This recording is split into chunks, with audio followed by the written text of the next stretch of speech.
Yashar chapter 56. And Yaakov lived in the land of Mitzrayim 17 years, and the days of Yaakov, and the years of his life were 147 years. At that time Yaakov was attacked with that illness of which he died, and he sent and called for his son Yosef from Mitzrayim. And Yosef his son came from Mitzrayim, and Yosef came unto his father.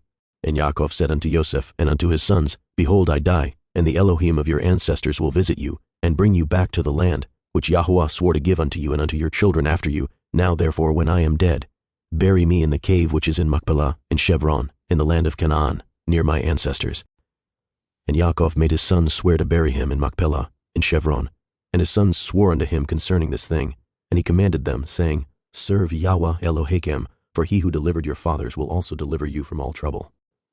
And Yaakov said, Call all your children unto me. And all the children of Yaakov's sons came and sat before him. And Yaakov blessed them. And he said unto them, Yahweh Elohim of your fathers shall grant you 1,000 times as much and bless you. And may he give you the blessing of your father Abraham. And all the children of Yaakov's sons went forth on that day, after he had blessed them. And on the next day, Yaakov again called for his sons. And they all assembled and came to him and sat before him. And Yaakov on that day blessed his sons before his death. Each man did he bless according to his blessing. Behold, it is written in the Sefer of the Torah of Yahuwah, appertaining to Yasharel. And Yaakov said unto Yehudah, I know, my son, that you are a mighty man for your brethren. Reign over them, and your sons shall reign over their sons forever. Only teach your sons the bow and all the weapons of war, in order that they may fight the battles of their brother who will rule over his enemies. And Yaakov again commanded his sons on that day, saying, Behold, I shall be this day gathered unto my people. Carry me up from Mitzrayim, and bury me in the cave of Machpelah, as I have commanded you. Howbeit take heed, I pray you, that none of your sons carry me, only yourselves, and this is the manner you shall do unto me, when you carry my body to go with it to the land of Canaan to bury me. Yehudah, Yashar, and Zebulun shall carry my coffin at the eastern side. Reuven, Shimon, and Gad at the south. Ephraim, Manasseh, and Benjamin at the west. Dan, Asher, and Naphtali at the north. Let not Levi carry with you, for he and his sons will carry the ark of the covenant of Yahuwah, with Yasharel in the camp. Neither let Yosef my son carry, for as a king so let his glory be.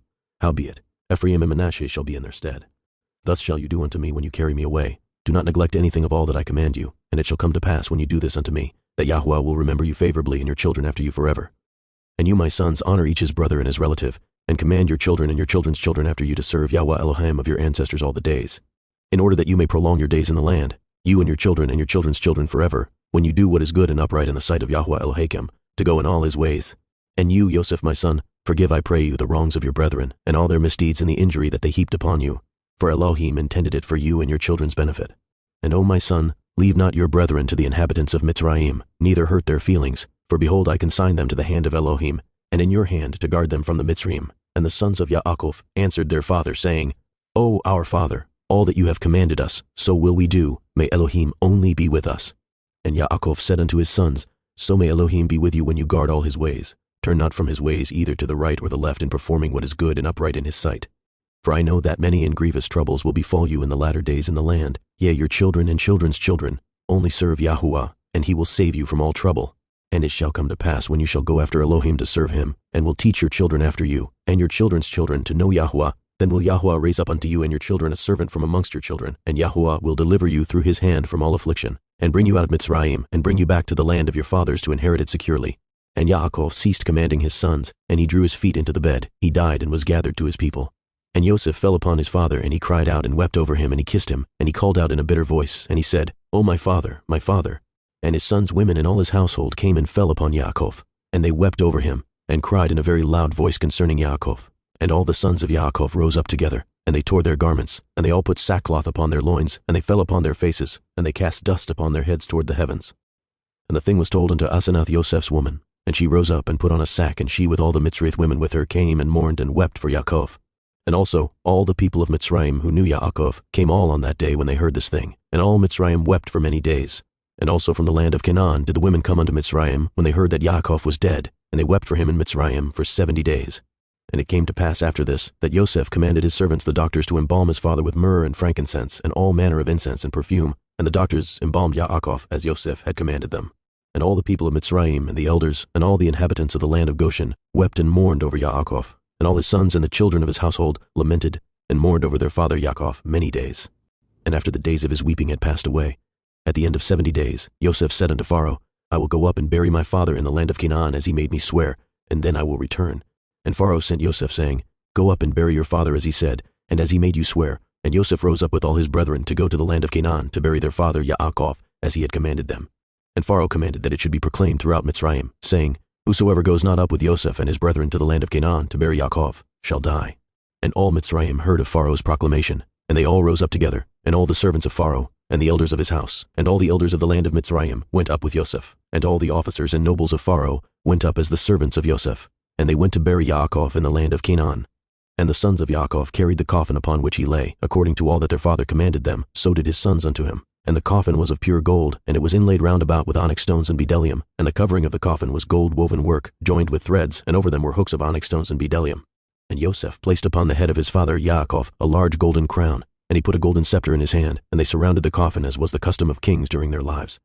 And all the troops of Mitzrayim went before him in this array, at first all the mighty men of Pharaoh, and the mighty men of Yosef, and after them the rest of the inhabitants of Mitzrayim, and they were all girded with swords and equipped with coats of mail, and the trappings of war were upon them. And all the weepers and mourners went at a distance opposite to the coffin, going and weeping and lamenting, and the rest of the people went after the coffin. And Yosef and his household went together near the coffin barefooted and weeping, and the rest of Yosef's servants went around him. Each man had his ornaments upon him, and they were all armed with their weapons of war.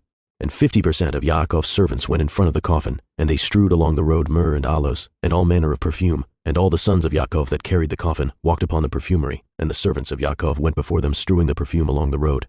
And Yosef went up with a heavy camp, and they did after this manner every day until they reached the land of Canaan, and they came to the threshing floor of Atad, which was on the other side of the Yarden, and they mourned an exceeding great and heavy mourning in that place. And all the kings of Canaan heard of this thing, and they all went forth, each man from his house, 31 kings of Canaan, and they all came with their men to mourn and weep over Yaakov. And all these kings beheld Yaakov's coffin, and behold, Yosef's crown was upon it, and they also put their crowns upon the coffin, and encircled it with crowns. And all these kings made in that place a great and heavy mourning, with the sons of Yaakov and Mitzrayim over Yaakov, for all the kings of Canaan knew the valor of Yaakov and his sons. And the report reached Esau, saying, Yaakov died in Mitzrayim, and his sons and all Mitzrayim are conveying him to the land of Canaan to bury him. And Esau heard this thing, and he was dwelling in Mount Seir, and he rose up with his sons and all his people and all his household, a people exceedingly great, and they came to mourn and weep over Yaakov. And it came to pass, when Esau came, he mourned for his brother Yaakov, and all Mitzrayim and all Canaan again rose up and mourned a great mourning with Esau over Yaakov in that place. And Yosef and his brethren brought their father Yaakov from that place, and they went to Chevron to bury Yaakov in the cave by his fathers. And they came unto Kiryat Arba, to the cave.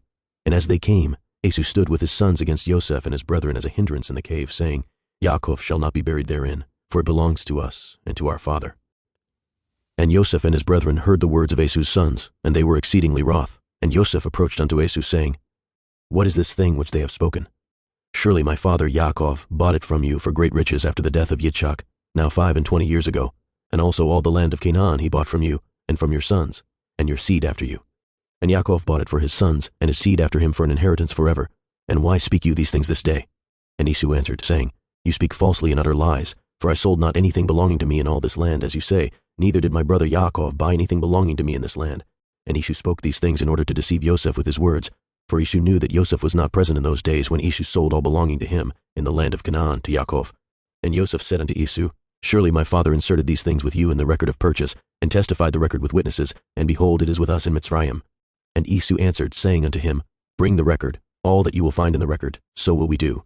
And Yosef called unto Naphtali his brother, and he said, Hasten quickly, stay not, and run I pray you to Mitzrayim, and bring all the records, the record of the purchase, the sealed record and the open record, and also all the first records in which all the transactions of the birthright are written. Fetch you, and you shall bring them unto us hither, that we may know from them all the words of Esau and his sons which they spoke this day. And Naphtali hearkened to the voice of Yosef, and he hastened and ran to go down to Mitzrayim. And Naphtali was lighter on foot than any of the stags that were upon the wilderness, for he would go upon ears of grain without crushing them. And when Esau saw that Naphtali had gone to fetch the records, he and his sons increased their resistance against the cave. And Esau and all his people rose up against Yosef and his brethren to battle. And all the sons of Yaakov and the people of Mitzrayim fought with Esau and his men. And the sons of Esau and his people were smitten before the sons of Yaakov. And the sons of Yaakov slew of Esau's people 40 men. And Shushim the son of Dan, the son of Yaakov, was at that time with Yaakov's sons, but he was about 100 cubits distant from the place of battle, for he remained with the children of Yaakov's sons by Yaakov's coffin to guard it. And Shushim was dumb and deaf. Still he understood the voice of consternation amongst men. And he asked, saying, Why do you not bury the dead? And what is this great consternation? And they answered him the words of Esau and his sons. And he ran to Esau in the midst of the battle, and he slew Esau with a sword, and he cut off his head, and it sprang to a distance. and Esau fell amongst the people of the battle. And when Shushim did this thing, the sons of Yaakov prevailed over the sons of Esau, and the sons of Yaakov buried their father Yaakov by force in the cave, and the sons of Esau beheld it. And Yaakov was buried in Chevron, in the cave of Machpelah, which Abraham had bought from the sons of Cheth for the possession of a burial place, and he was buried in very costly garments. And no king had such honor paid him as Joseph paid unto his father at his death, for he buried him with great honor like unto the burial of kings. And Joseph and his brethren made a mourning of 7 days for their father.